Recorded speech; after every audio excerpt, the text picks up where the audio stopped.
Welcome na naman mga kajuit sa ating episode na cooking vlog na kung saan magluluto ako ng cauliflower with corned beef. Yan, nainit na yung kawali kaya talagyan na natin ng mantika. Yan lang naman ang karaniwang asangkap sa mga pangunahing pagluluto mga kajuit. So mainit na yung mantika, ilalagay na yung bawang. Gisahin lang hanggang sa ito ay mag golden brown.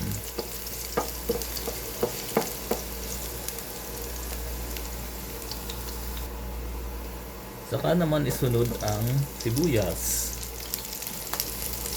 Gisahin lang din ito hanggang sa ito ay lumambot at maluto. Ayan mga kajuit, umuusok-usok na. Ibig sabihin luto na yan, kaya pwede na rin isunod yung corned beef.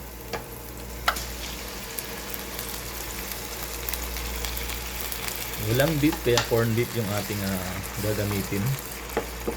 Gisahin lang din hanggang sa ito ay maluto, saka natin ilalagay yung cauliflower.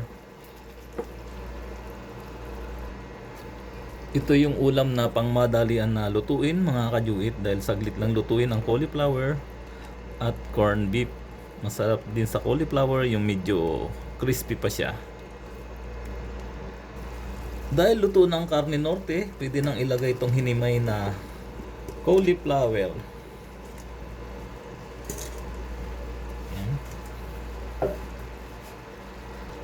Lagyan lang din siya ng soy para lumasa.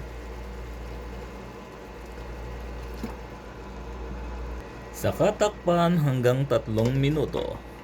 Maraming salamat pala mga kajuit dahil naka 7,000 followers na ang DIY or ang Do It Yourself vlog.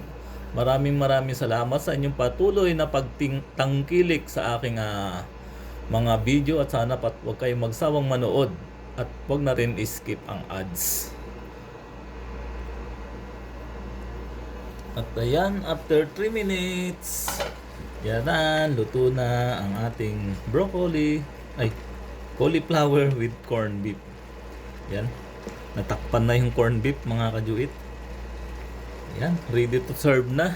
Kahit di na magkanin, ito lang okay na. Thank you for watching.